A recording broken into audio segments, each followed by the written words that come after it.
Monde quotidien d'aujourd'hui, jeudi ou lundi 24 juin 2024. Thème: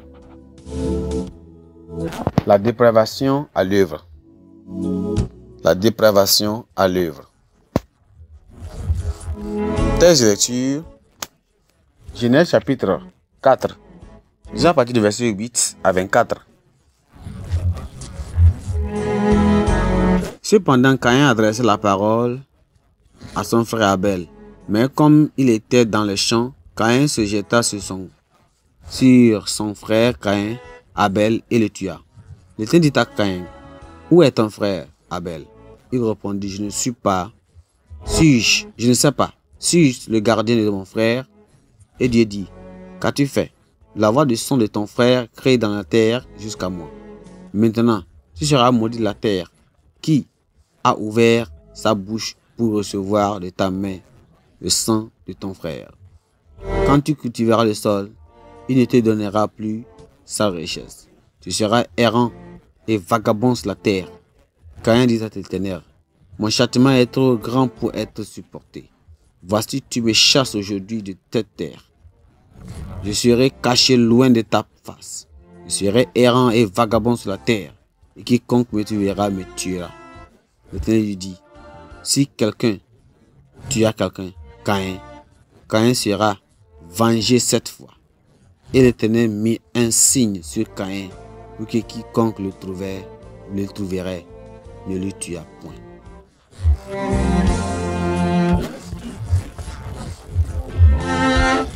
Puis Caïn se logea de la face de l'Éternel.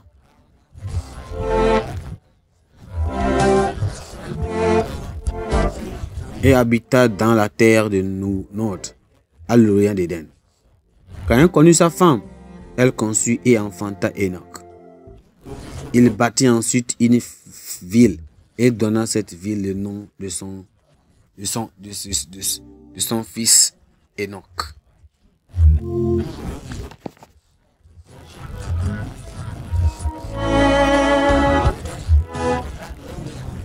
Enoch engendra Irad, Irad engendra Mehujael, Mehujael engendra Methushaël, et Methushaël engendra les Mecs.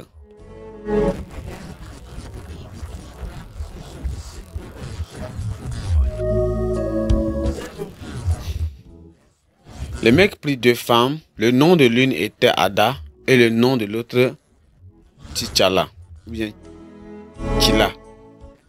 Ada engendra Jabal et fut le père de ceux qui habitent sous les tentes appelées les troupeaux. Le nom de son frère était Jubal, et le père de ceux qui jouent de la harpe et du chalumeau. Shelah de son côté enfanta Tubal Caïn, qui forgeait tous les instruments d'airain et de fer. La sœur de Tubal Caïn était Naaman. Le maître dit à ses femmes, Ada et Shelah: écoutez ma voix, femme de Lémec, écoutez ma parole. J'ai tué un homme pour ma blessure et un jeune homme pour ma maîtressure. Caïn sera vengé 7 fois et les Lémec 77 fois. Le verset clé, c'est le verset 8 qui dit: cependant, Caïn adressa la parole à son frère Abel. Mais comme ils étaient dans les champs, Caïn se jeta sur son cou, c'est-à-dire se jeta sur Abel et le tua.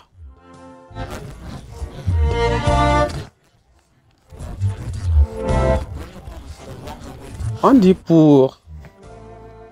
souvent que l'envie ou bien l'envieux est un malheur pour lui-même et pour les autres. Les histoires abondent de personnes blessées ou assassinées par leurs amis ou leurs proches simplement parce qu'elles avaient plus de succès. Au Nigeria, par exemple, un jeune homme a planifié l'enlèvement, c'est-à-dire l'assassinat de son frère aîné parce qu'il prétendait que ce dernier n'était pas intéressé à l'aider.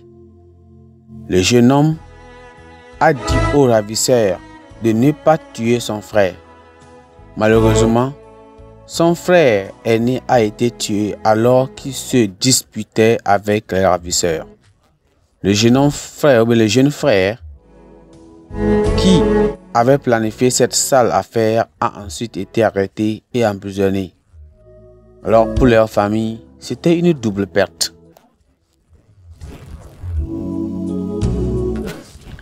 Le passage biblique d'aujourd'hui est centré sur la conduite malveillante de Caïn qui a tué son frère Abel parce que son offrande avait été rejetée, tandis que celle de son frère avait été acceptée. Comme les autres vices, l'envie, la jalousie et la colère sont le produit de la nature humaine déchue. Au lieu de chercher à amender ses voies, Caïn était en colère contre son frère parce qu'il réussissait dans sa relation avec Dieu. Pour montrer que Dieu n'était pas partiel, le Père Tout-Puissant lui a dit « Certainement, si tu agis bien, tu relèveras ton visage. » En raison de la dépravation détestable de Caïn, Dieu déposa une malédiction sur lui. Les deux émotions pécheresses de jalousie et d'envie qui reflètent la dépravation humaine constituent une malédiction morale grave qui pousse une personne à développer une haine passionnée envers une autre personne qui est meilleure qu'elle d'une certaine manière. La jalousie et l'envie sont des émotions dangereuses qui font du mal non seulement à la cible, mais aussi à l'agresseur. Elles séparent les amis, divisent les familles et sont une menace pour les relations amicales. Mais comme dans le cas de Caïn, les pécheurs ne resteront pas impunis. Cependant, lorsque le cas de Caïn, les pécheurs ne resteront pas impunis. Nous réaliserons la présence de jalousie ou même de l'envie dans nos vies et que nous nous tournons avec pénitence avec Dieu pour obtenir le pardon et purification. Il nous pardonnera et il nous accordera la grâce de surmonter de telles tendances pécheresses. Dans quelle mesure êtes-vous affranchi ou bien affranchi de la jalousie et de l'envie? Si vous êtes aux prises avec de telles émotions, il est bon d'apprendre à les identifier telles qu'elles sont et à les gérer avec qu'elles ne vous dominent et ne vous amènent à faire des choses extrêmes et regrettables dans la vie. Dans les prières, tournez votre esprit en gratitude vers Dieu pour ce qui vous êtes et aussi de ce que vous avez aujourd'hui et ce que vous aurez. Priez pour obtenir la grâce d'aimer les autres et d'aimer les statuts et les positions des autres personnes. Amen. Pensez du jour. Amenez votre cœur envieux au pied de la croix pour qu'il soit purifié par le sang de Christ. Amenez votre cœur envieux au pied de la croix pour qu'il soit purifié par le sang de Christ. Gloire à Dieu. La Bible en un nom. Ezra chapitre 7 à 10. Ezra chapitre 7 à 10.